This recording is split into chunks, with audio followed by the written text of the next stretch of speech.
नमस्कार दोस्तों, मैं हिमांशु शर्मा आपका स्वागत करता हूँ इस अपनी डायरेक्टर की सीरीज़ में। और ये है पार्ट नंबर 2।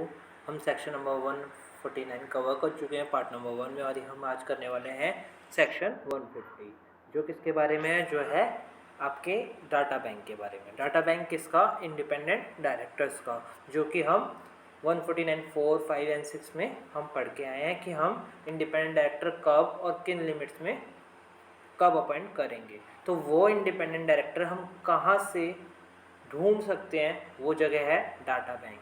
ठीक है, इसका एक बार मैं आपको ओवरव्यू दे देता हूँ। ये डाटा बैंक कुछ एजेंसियाँ होती हैं जो किसी भी फॉर्म में हो सकती हैं।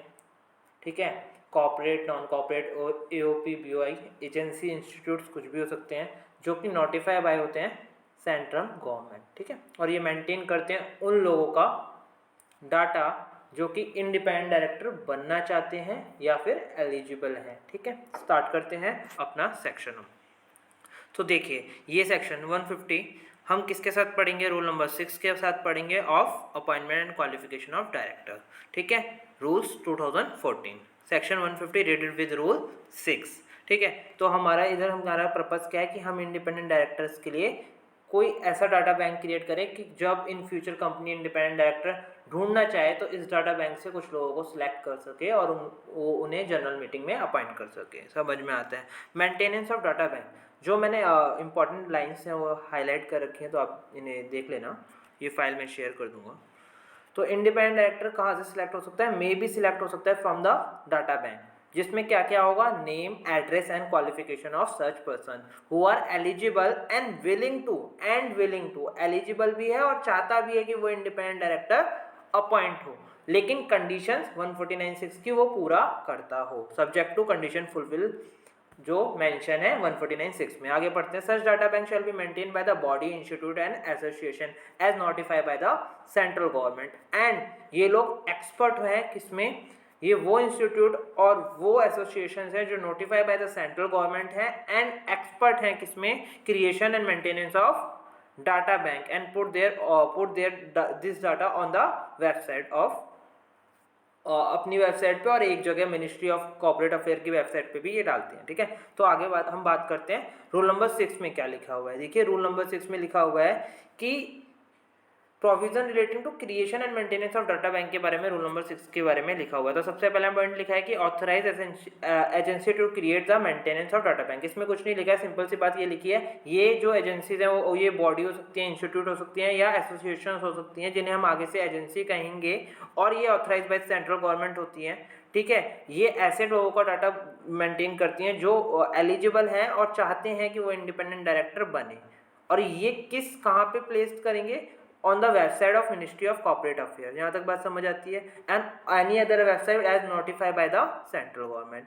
डाटा में क्या क्या इंक्लूड होगा? डिटेल इंक्लूडिंग डाटा बैंक, जो बंदे का डाटा है उसका क्या क्या डाटा होगा? उसका डिन नंबर होगा जो पर्सन, ठीक है, इनकम टैक्स का पैन होगा, नेम होगा, सरनेम होगा, फादर नेम होगा, डेट ऑफ बर्थ होगी, जेंडर होगी, नेशनलिटी होगी, ऑक्यूपेशन होगा, फुल एड्रेस होगा विद द पिन नंबर, ठीक है, प्रेजेंट एंड परमानेंट, ठीक है, phone number, email ID, education and professional qualification क्या है, एक्सपीरियंस क्या है, एक्सपर्टीज क्या है, लीगल प्रोसीडिंग अगर कोई इसके अगेंस्ट है तो वो कुछ चल रही है तो वो बताएंगे। अगर वो कहीं लिमिटेड लायबिलिटी एलएलपी में है, कहीं वो डेजिग्नेटेड पार्टनर है तो उसके बारे में बताएंगे कि वो किस नेचर की इंडस्ट्री से है, किस, और उसका नेम एंड क्या है। ठीक है, लिस्ट ऑफ कंपनी जिनमें वो डायरेक्टर ऑलरेडी है, ठीक है, नाम होगा उसमें कंपनी का, किस इंडस्ट्री से वो होगा, नेचर ऑफ डायरेक्टरशिप होगा कि वेदर वो एग्जीक्यूटिव डायरेक्टर है वहाँ पे या नॉन एग्जीक्यूटिव है, मैनेजिंग है या इंडिपेंडेंट है या नॉमिनी डायरेक्टर है, और ड्यूरेशन क्या है। ठीक है, ये बहुत सिंपल सी बात है। ये आपको ये क्वेश्चन आया तो आपको पता है कि ये क्वेश्चन भी आ सकता है कि क्या क्या डाटा मेंटेन करना होता है उस बंदे का, तो ये आप पढ़ लेना है, बिल्कुल प्रोसीजर है, इसमें कुछ भी समझाने वाला पॉइंट नहीं था। सेकंड पॉइंट में, थर्ड पॉइंट इंपॉर्टेंट है, ठीक है, मैंने स्टार भी मार्क किया हुआ है। ठीक है, इसमें ये बोल रहा है कि देखिए मैं कंपनी हूँ, मैंने एक बंदे को डाटा बैंक से उठाया और उसको सिलेक्ट किया, ये इंडिपेंडेंट डायरेक्टर बन जाता है, कल को वो निकलता है चोर, तो मैं वेबसाइट या सेंट्रल गवर्नमेंट के पास ये नहीं कह सकता ये बंदा तो आपने डाटा बैंक में इंक्लूड कर रखा था और ये तो चोर निकला।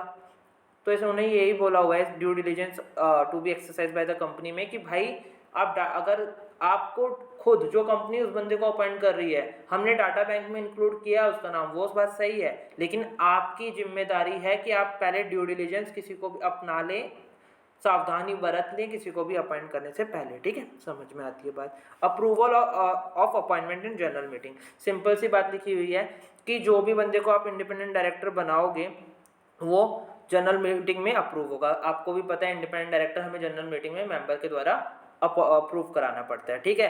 और उस जब भी हम इंडिपेंडेंट डायरेक्टर अपॉइंट करते हैं तो जब उसका नोटिस जाता है कि अगली मीटिंग में हम इंडिपेंडेंट डायरेक्टर अपॉइंट करने वाले हैं तो उसके साथ एक क्या जाती है एक्सप्लेनेटरी स्टेटमेंट जाती है जिसमें क्या होता है, जो आप जिस बंदे को इंडिपेंडेंट डायरेक्टर अपॉइंट करने वाले हो उसके बारे में सारी डिटेल होती है, ठीक है, जिससे कि मेंबर्स को इजी रहे कि हाँ जो बंदा इंडिपेंडेंट डायरेक्टर बनने वाला है वो क्या है, कैसे है, क्या नहीं है, ठीक है। आगे बात करते हैं।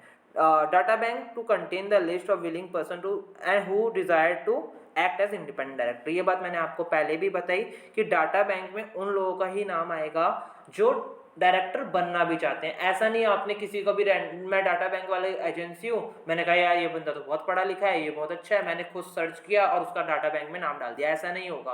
पहले वो बंदा अपना नाम देगा कि हाँ भाई मैं इंडिपेंडेंट डायरेक्टर बनना चाहता हूँ और मेरी क्वालिफिकेशन ये है और मैं इतना एक्सपीरियंस हूँ तो मैं इंडिपेंडेंट डायरेक्टर बनने के लायक भी और मैं 149(6) की सारी कंडीशंस को फुलफिल भी करता हूँ। तो इसमें यही बात लिखी है कि वो बंदा चाहना भी चाहिए कि मैं इंडिपेंडेंट डायरेक्टर बनना चाहता हूँ, ठीक है। और वो कैसे करेगा, वो अप्लाई करेगा एक रीजनेबल फीस के साथ कि मेरा नाम इंक्लूड कर दो।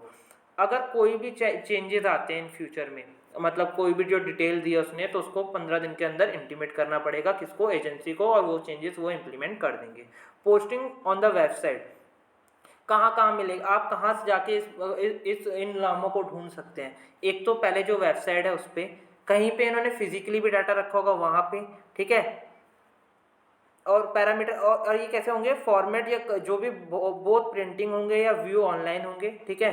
इनमें क्या कंटेन होगा, सॉफ्टवेयर जो कि मतलब contain the link obtain the software require free from charges, ठीक है। तो ये सब पॉइंट ऐसे ही था। इसके बाद आगे लिखा है manner and procedure of selection of specify by central government. इसमें कुछ भी नहीं लिखा है, सिंपल सी बात लिखी है कि manner and procedure of selection of independent director, जो एजेंसी सिलेक्ट करती है और अपने डाटा बैंक में उनका नाम ऐड करती है, इसका मैनर एंड प्रोसीजर क्या होगा ये सेंट्रल गवर्नमेंट स्पेसिफाई कर सकती है, ठीक है। इसके बाद एक पॉइंट लिखा हुआ ये है कि सेक्शन 150 सेक्शन नंबर 8 कंपनीज पे अप्लाई नहीं होता है, ठीक है। लेकिन कंडीशन वही फिर से आ जाती है कि उन्होंने कोई डिफॉल्ट ना किया हो, not commit the default in filing the financial statement under section 137 and annual return under section 92।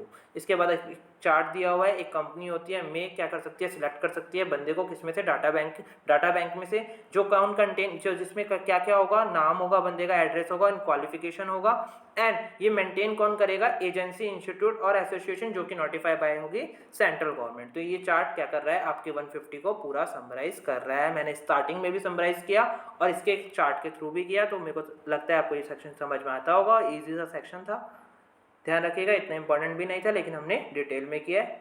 Thank you so much, bye bye, ध्यान रखिए।